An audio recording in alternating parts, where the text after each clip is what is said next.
chicken.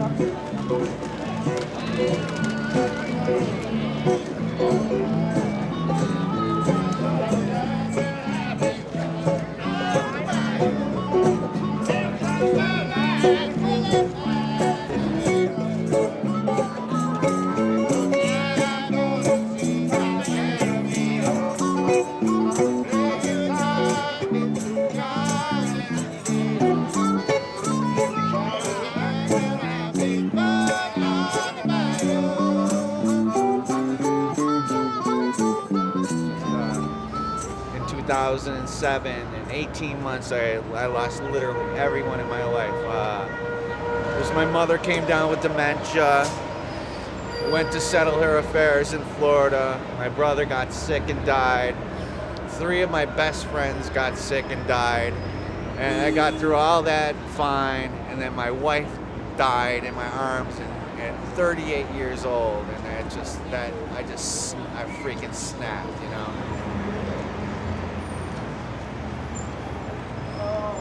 Well, my situation isn't typical of most people out here, and that, you know, I have a master's degree, I have 2 bachelor's degrees, you know, I worked my whole life. I got my master's from Rochester Institute of Technology, RIT. I have a bachelor's from Cornell, bachelor's from U of R. You know RIT, right? Yeah.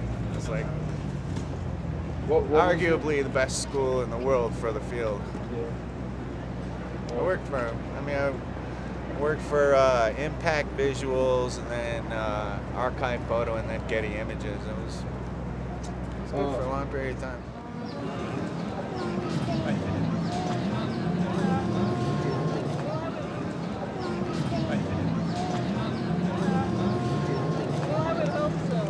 Well, it started out when I lost my job about 10 years ago. I worked for a Philip Morris cigarette company. I worked there for 20 years. They had a mass layoff. I lost my job. I can't collect my retirement until I'm 55, which will be next January. I had back problems, so I started collecting disability.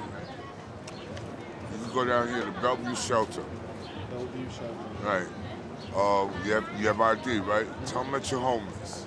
Just go stay for a couple of nights just to see what the shelter system looks like. I'll give you, for example, in Brooklyn, they have a place we call the Castle Grayskull, Bedford, Atlanta. That is the worst shelter. So you might get thrown out a window over there. The security guards do not go into the dorms, so like that's the dorm doors. Yo, I have walked in there one night, the dude was sitting smoking crack, and the door opened, and he just, like nobody, you know, it could have been, like I could have been security, you know? Security doesn't go inside, doesn't mess with it. I've heard instances of people being thrown out a window, robbed up in there. If you have any valuables and you lock them up in your locker, they will come and rob you while you sleep. And the shelter system was just, I just got taken for a ride. I brought like 3 Armani Black Label suits there that were, I was robbed over and over and over again by people that live in the shelters. That's one thing, but the staff ended up stealing all my things, and that's just, I will never go back. I spent the whole winter outside because I will not go back. When I called the police on it, and they called me a liar. I can never recall ever being called a liar in my life. And it's like they stole not just the suits. I had an iPod, a television set, my birth certificate, my passport, my wife's passport, number of I didn't have the typical things in a locker that most people in the shelter had, and just gone. The horror stories that you've heard about the New York shelter system are true, and probably not even heard how bad they really truly are. I would tell you, do not take your shoes off, boy, and if anybody goes surround your bed, give them what they want. Don't play with them, because they're going to hurt you. I seen a guy get stabbed in the system in New York. I saw a guy get hit in the stomach with a machete. I had to go to court and testify about that too. Do you believe that? In New York, there's no consequences for your actions. What happens is New York City has a law, I forgot I could tell you when it was issued, that says that they must provide shelter to every person that comes. Okay. There's the problem. Because you have to take everybody that comes to your door. So that's why when people go into the New York shelter system, here's a sandwich, here's a bed, good night, get up and leave. So they're not eradicating the problem in any way, shape, or form. They're not trying to do anything. And again, in fairness to them, the law says they have to take everybody. See, now when you cross the river over here to New Jersey doesn't have that law in any city or county. In this shelter, I've been here about 13 months, which thank God for Tom, because he let me stay that long. I'm actually waiting for my Social Security disability to come through. I can't afford rent on my own. I've been in the shelter system altogether about 5 years. I've been waiting for Social Security. I got sick and I lost my apartment, and I wasn't able to make enough money to support an apartment. Really couldn't. On what they give me for welfare, which is only a little bit, it's impossible. You know what I'm saying? It really is. I mean, they try to help everyone, but it's virtually impossible. I mean, I have 3 children, and they want me to live with them, but I raised them. I don't want them, you know. I'd rather them have their own life, and I could take care of myself. You know? And this is a very, very compassionate shelter to take, because you know what? Like a lot of shelters, they may talk the talk, but actually what they want, they don't want people that aren't on welfare. If you aren't getting welfare or some kind of government money, you know, the government will like pay them for their body. I mean, one shelter took me and said, well, we're going to keep you on like a day-to-day basis because if we need that bed to put someone that we can get money off of, and you know, you got to go. And so I said, day-to-day basis. They said, well, you might have a couple weeks here. I was in there 4 days, you know. I mean, I moved in one day. I went out looking for a job the next day. I came back and there was a letter on my bed. You got to leave the next day. Take your stuff with you because we need that bed.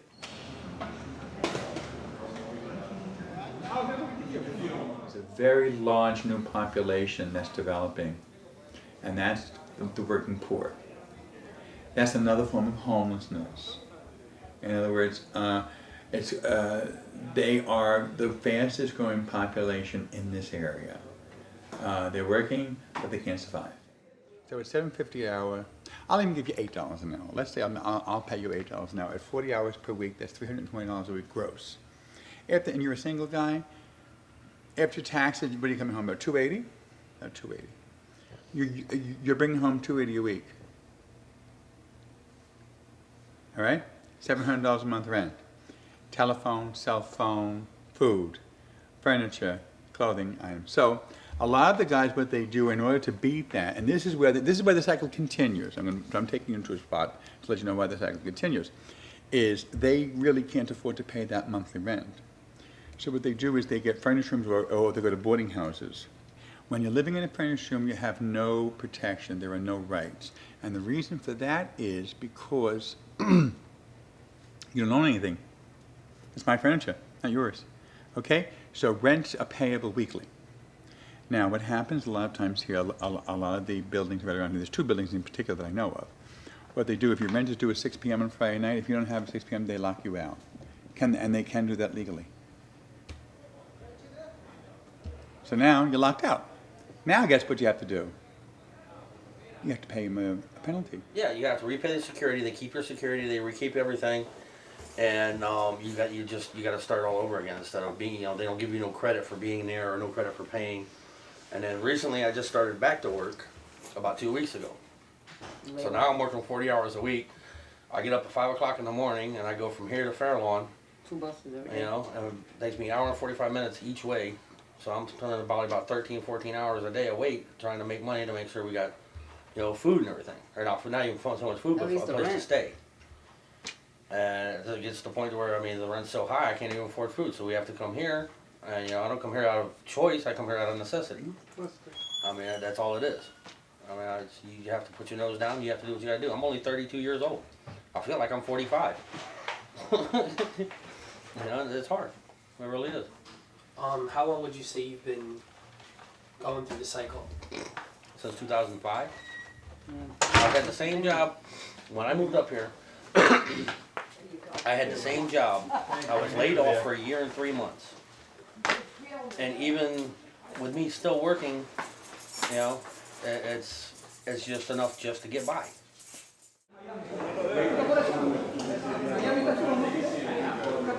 Like in this economy and everything, whereas like like I also have a 2-year degree.